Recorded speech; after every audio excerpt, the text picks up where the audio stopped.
అదరగొట్టే కారం రంగు రుచి ఆచి కారం పొడి. రిలీజ్ అయిన 4వ రోజో 3వ రోజో సరే ఇంట్లో నేను మామూలుగా క్యాజువల్ డ్రెస్ తోటి ఏదో టీవీలు చూస్తూ కూర్చుంటున్నాను. సక్సెస్ ఎంత అవుతుంది ఏంటనే న్యూస్ వస్తుంది, ఆనందమే. చాలా హుషారుగా సుష్మిత లోపలికి వచ్చేసి, డాడీ ఇది వింటున్నావు కదా ఎంత బాగుందో అని అంటే, ఏసమ్మా ఏం డల్గా ఉన్నావేంటి, నీకు అఫ్కోర్స్ నీకు సక్సెస్ మామూలే కదా, 47 ఏళ్ళ బట్టి అనుభవిస్తున్నావు కాబట్టి పెద్ద కొత్త ఏం కాదు, కానీ మాకు మాత్రం చాలా ఎక్సైటింగ్ ఉందంటే, మరమ్మ కూర్చో, నువ్వు చిన్నప్పటి నుంచి అన్నం తింటున్నావు కదా అని అన్నం ఇవాళ తినమంటే బోరు కొట్టుతుంది, నేను తిననంటావా? అది అమ్మ వండిందైనా, ఆ తర్వాత భార్య వండిందైనా, ఆ తర్వాత బిడ్డలు మీరు వండిందైనా, ఏదైనా సరే మన అన్నం మన కూరలు జీవితంలో ఎప్పుడు బోరు కొట్టదమ్మా. మళ్ళీ నెక్స్ట్ డే మార్నింగ్ దానికోసం అరువులు చూస్తుంటాం, ఆకలి అవుతుంది, ఎప్పుడు అన్నం పెడతారా అని ఉంటారు. కాబట్టి అమ్మ అన్నం ఎప్పుడు బోరు కొట్టవమ్మా. అలాంటిది ఆ సక్సెస్ అన్నది కూడా అలాంటిదే నాకు. ఇందుకు సుష్మిత విషయం నేను చెప్పాల్సి వస్తే,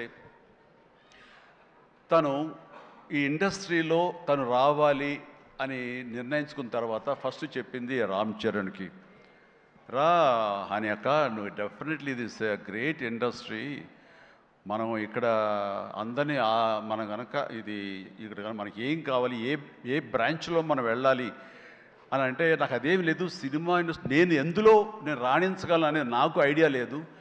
ఫస్ట్ ఆఫ్ ఆల్ ఏదో ఎంటర్ అవ్వాలి అంటే ఓ పని నా కాస్ట్యూమ్స్ అవి చూసుకోండి. రంగస్థలంలో తన కాస్ట్యూమ్స్ గురించి, రంగస్థలంలో కాస్ట్యూమ్స్ ఏమున్నాయి పాప, ఏముంటాయి అంటే, ఏదోనా సరే లుంగి కానీ అది కానీ ఆ గెటప్ కోసం అని చెప్పి తను సుకుమార్ వాళ్ళందరి దీంట్లో డిజైన్ చేసుకుంటే చాలా రస్టిక్గా ఉండాలి, చాలా ఇద్దాం అని అంటారు. వాళ్ళు చెప్పిన మాట ఏంటంటే, ఒక చిరంజీవి గారు అమ్మాయి రామ్ చరణ్ సిస్టర్ అన్న ఫీలింగ్ లేకుండా గబుక్కుని ఏదో ఒక లుంగి కావాలంటే రాజమండ్రి ఆ ప్రాంతంలో కారు వేసుకుని తనే బయలుదేరి షాప్ తిరిగి డైరెక్టర్ కోరుకున్నటువంటి ఆ క్లాత్ కోసం తను తిరిగి చెమట కక్కుకుంటూ వచ్చి చేసింది అని చెప్పినప్పుడు, నేను చాలా అంత కష్టపెడతా ఎవరు ఉంటారు కదా అసిస్టెంట్ అంటే, నాకేం తెలియదు, మళ్ళీ వాడిని పంపించితే ఏం చేస్తారో ఏమో తెలియదు, నేనే వెళ్ళానంటూ అని అంటే, కష్టానికి నెరవక నాన్న నుంచి కానీ తర్వాత తమ్ముడి నుంచి కానీ ఈ ఇండస్ట్రీలో రాణించాలంటే కష్టం ఒక్కటే పరమావధి, కష్టం ఒక్కటే నిజమైనటువంటి ఆయుధం, ఆ ఊతం అని తెలుసుకున్న మనిషిగా నాకు చాలా ఆనందం వచ్చింది. తను ఏవైనా ఇండస్ట్రీలో చేయగలదు, సాధించగలదు నమ్మకం. ఫస్ట్ టైం ఆ రాజమండ్రి వీధుల్లో తను ఎవరో మర్చిపోయి ఒక కాస్ట్యూమర్ లాగా పరిగెత్తిందంటే that is the best thing. నేను దాన్ని మనస్ఫూర్తిగా దాన్ని హర్షిస్తున్నాను, వెల్కమ్ చేస్తున్నాను. ఆ తర్వాత నేను సినిమాలు చేసి ప్రొడ్యూసర్గా చేయాలనుకుంటున్నాను, నాకు ఇంట్రెస్ట్ కలుగుతుంది, ఇక్కడే సెటిల్ అవ్వాలనుకుంటే. ఇది వండర్ఫుల్ ఇండస్ట్రీ అమ్మా, ఇక్కడ నువ్వు రాణించాలి అంటే కనుక ఖచ్చితంగా నీకు అవకాశం ఉంటుంది. ఇది ఒక దీనిలాగా ఎంతమంది వచ్చినా సరే అంతమందికి ప్లేస్ ఉంటుంది. అది ఎవరు రాణిస్తారు ఎవరు రాణించరు అనేది మన వ్యక్తిగత కష్టాన్ని బట్టి, మన యొక్క గోల్స్ని బట్టి ఉంటాయి ఇక్కడ. కాబట్టి ఇంకొక విషయం, ఇండస్ట్రీ ఈ పరిశ్రమ, సినీ పరిశ్రమ అనేది అద్దం లాంటిది. మనం ఎలాగా ఉంటామో మన స్వభావం కానీ, మన ఆహార్యం కానీ, మన థాట్స్ కానీ, మన స్వభావ భావాలు కానీ, ఇవన్నీ మన వ్యక్తిత్వం కానీ ఎలా ఉంటుందో అలాగే మనకి రిజల్ట్ కనబడుతుంటుంది. ఆ అద్దం కూడా మనం అలాగే చూస్తుంది, ఇండస్ట్రీ కూడా అలాగే మనకి రిజల్ట్ ఇస్తుంటుంది. నీ వ్యక్తిత్వం బాగుండాలి, నీ అప్రోచ్ బాగుండాలి, నీ కష్టం బాగుండాలి, అంతకంత రిజల్ట్ ఇస్తానే ఉంటుంది ఇండస్ట్రీలో. దీన్ని కేర్లెస్గా ఉన్నా సరే, ఒక యాటిట్యూడ్ ఉన్నా సరే, చూద్దామని అప్రమకంతో ఉన్నా సరే, అది కూడా నీ పట్ల అప్రమకంగానే ఉంటుంది, ఏది అంతంత మాత్రంగా చూస్తుంది.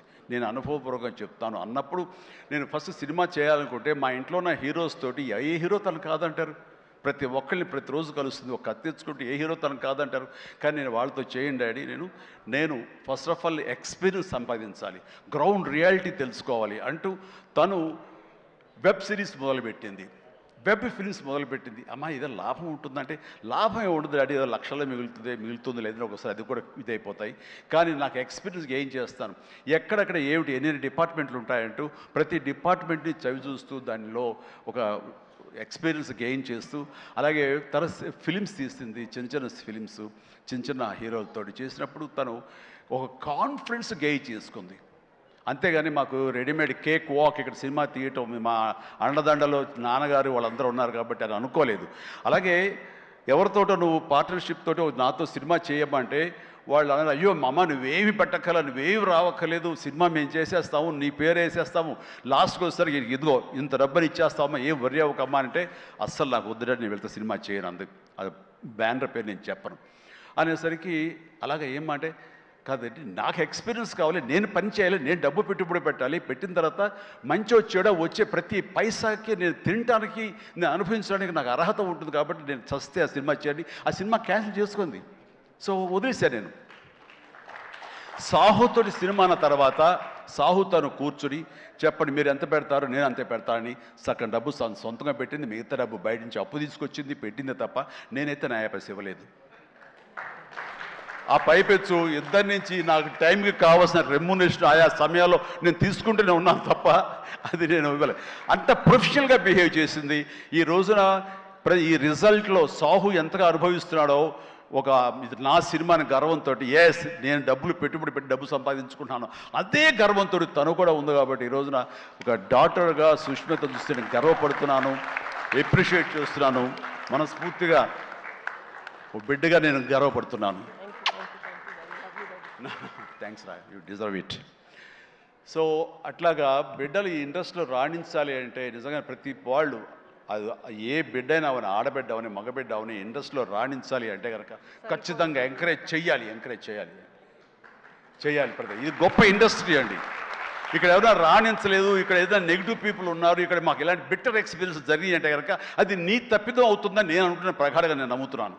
నువ్వు స్ట్రిక్ట్గా ఉండి సీరియస్గా ఉంటే కనుక ఏ ఒక్కటి అడ్వాంటేజ్ తీసుకోవడానికి ప్రయత్నించారు, ఎలాంటి ఏదంటే క్యాస్ట్ కావచ్చు అలాంటివి ఏమి ఉండవండి. నీ బిహేవియర్ బట్టి ఉంటుంది. మీకుండే అభద్రతా భావంతో ఏమో అలాగేలా ఉండాలేమో అని ఉండకూడదు. ఎస్ నువ్వు ప్రొఫెషనల్గా ఉండు, అవతల కూడా ప్రొఫెషనల్గా ఉంటారు. ఈ ఇండస్ట్రీ అనేది ఒక అద్దం లాంటిది, నువ్వేమి ఇస్తావు తిరిగి నీకు అదే వస్తుంది. కాబట్టి ప్రతి ఒక్కరికి ధైర్యంగా పరిశ్రమకు రావాలి అనుకుంటే కనుక కృత నిశ్చయంతో, దృఢ సంకల్పంతో, హార్డ్ వర్క్ని ఆసరాగా తీసుకుని రండి. ఇది గొప్ప ఇండస్ట్రీ, మీరు అందరూ రాణిస్తారు, చేస్తారు. అది ఆడబిడ్డలు కానివ్వండి, మగవాళ్ళు కానివ్వండి, ఎవరైనా సరే. సో అది నేను వెల్కమ్ చేస్తున్నాను. దానికి ప్రత్యక్ష సాక్ష్యం సుష్మిత, అలాగే దత్తు గారి పిల్లలు స్వప్న, దత్ ఇలాంటి వాళ్ళందరూ కూడా ఎంతోమంది, ఇది ప్రధానంగా ఇంత డిస్ట్రిబ్యూటర్స్ తరపున మాట్లాడిన సుప్రియ, వీళ్ళందరూ కూడా ఆ స్థాయి వాళ్ళు.